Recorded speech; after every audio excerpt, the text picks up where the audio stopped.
ब्राह्मण के 9 गुण कौन से होते हैं, मैं शॉर्ट में कह रही हूँ कि गुरुजी ने उन 9 गुणों को अपने अंदर धारण किया। वो 9 गुण कौन कौन से थे? सत्य, अहिंसा, आस्तेय, ब्रह्मचर्य, परग्रह, शुचि, शांति, ऐसे 9 गुण उसमें बताए गए हैं कि जिसके अंदर ये 9 गुण होंगे वो ब्राह्मण होगा। कोई भी हो सकता है, इससे जाति से कोई मतलब नहीं हमारा। यहाँ जब कभी भी ब्राह्मण का अर्थ है तो आप ये मत जानिए, समझिए कि कोई वर्ग विशेष, जाति विशेष के लिए कहा जा रहा है, नहीं। जो संत जीवन जीता है, जो ब्राह्मण उचित जीवन जीता है, वही ब्राह्मण होता है, चाहे कोई भी क्यों न हो। एक भिखारी आया, उन्होंने कहा कि हमको पैसे दीजिए। उन्होंने कहा हट्टे कट्टे जवान, तो भीख मांगने की आवश्यकता पड़ गई? मेहनत मजदूरी क्यों नहीं करते, मशक्कत क्यों नहीं करते? भीख तो भगवान से भी मत मांगो, भगवान से भी हमें भीख नहीं मांगनी है। तो क्या करना है?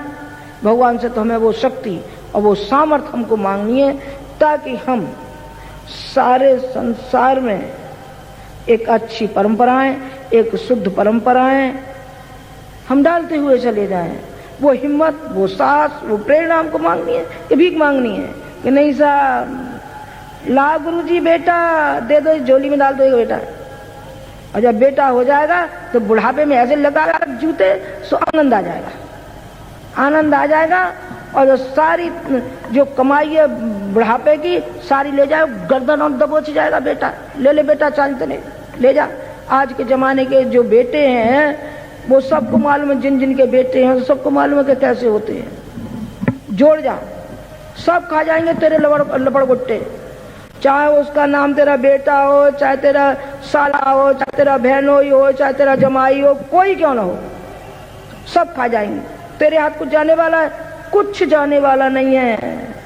सिकंदर जब मरने लगा तो उसने ये कहा, ये दुनिया वालों मेरे हाथ ताबूत से बाहर निकाल देना। और ये कहना, ये वो व्यक्ति है कि जिसने पैसे के लिए इतनी खून खराबियां की थी, आज ये खाली हाथ जा रहा है, ताकि दुनिया के लोगों को एक नसीहत मिल सके, एक उदाहरण मिल सके कि ये पैसा, ये हमारी लग्जरी हमारे काम नहीं आ सकती। हमारे काम आएगी तो हमारी वो रूहानी ताकत आएगी, वो कुव्वत आएगी, और भगवान की वो जो हमें अन्नान हमें जो मिल रहा है वो हमारे काम आएगा। और हमारे कुछ काम नहीं आएगा, जरा भी कुछ काम नहीं आने वाला है।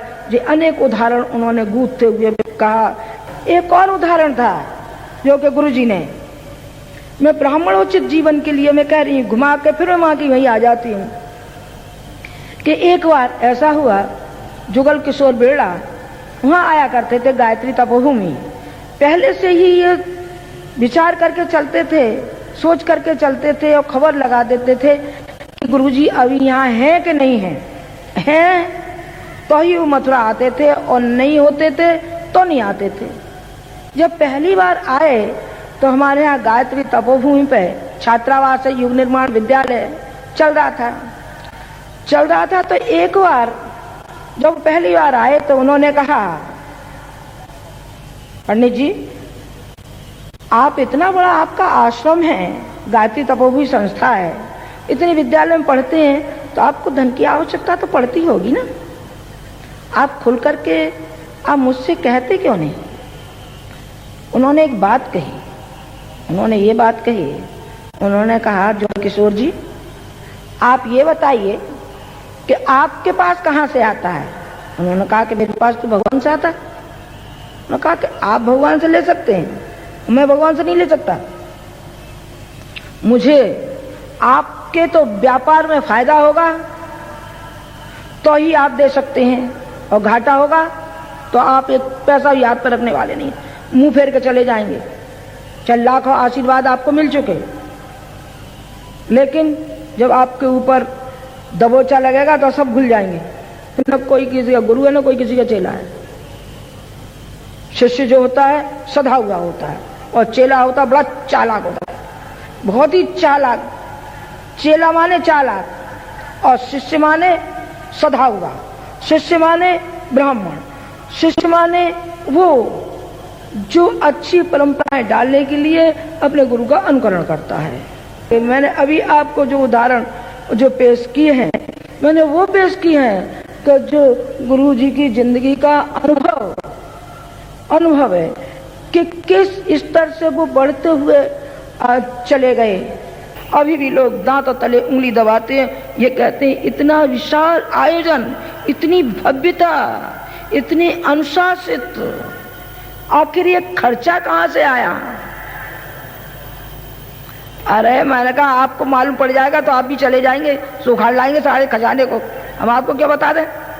हमारी बैंक कहाँ कहाँ है? हमारी बैंक है, आहा, हमारी बैंक है लाखों बैंक है। तुम्हारी ये बैठी है, जब चाहते हैं लिया बैंक की जेब में से निकाला, उतना काम में लिया, फिर कह दिया तू ले जा। कौन रखवाली करेगा इसकी? हमें रखवाली नहीं करनी है, हमें तो उतना ही चाहिए जितना हमारी आवश्यकता है।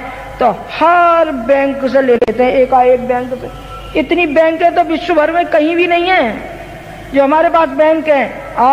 कैसे कुबेरपति हम तो, करोड़पति क्या होते हैं, अरबपति क्या होते हैं? हम लोग सारे संसार का खजाना हमारे पास है, और खजाने के रूप में हमारे ये बालक हैं और बालिकाएं हैं जो आज इनकी श्रद्धा देखते ही बनी। एक रोज तो मैंने उस रोज देखी जिस रोज मैं गई थी, मेरी आंखों में आंसू छलछलाए देख करके उनको। मैंने कहा बच्चे अपनी कमीजें उतार उतार के जो श्रम, कोई फावड़ा चला रहा था, कोई कुदाली चला रहा था, कोई क्या कर रहा था, कोई क्या कर रहा था, मैंने भरपूर उनको अपने हृदय से आशीर्वाद दिया। हे भगवान, कोई शक्ति हो हमारे अंदर, कोई तप की शक्ति हो तो वो हो इन बालकों को मिले।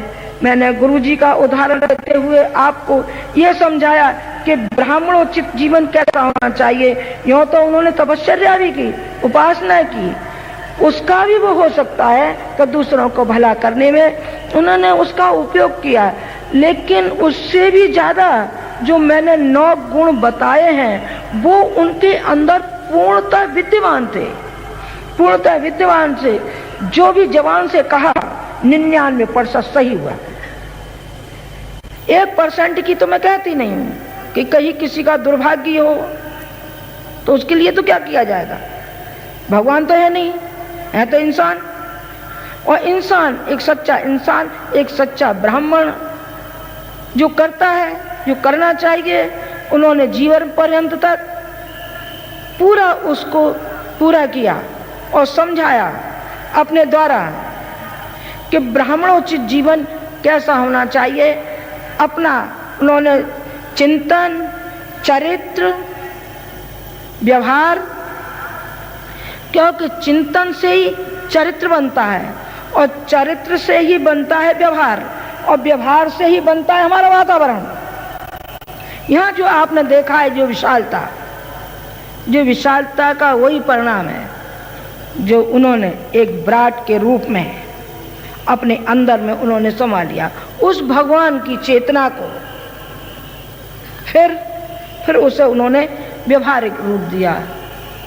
मीरा, कबीर और रैदास की तरीके से पीछे नहीं रहे, वो आगे ही कदम उनके बढ़ते गए। और जिस तरीके से नरसिंह मेहता की भुनी होगी थी कि नहीं हमें नहीं मालूम, हमने नहीं देखा, जरूर भुनी होगी, लेकिन गुरुजी की भुंडी तो ऐसी भुनी, आनंद आ गया बेटे, आनंद आ गया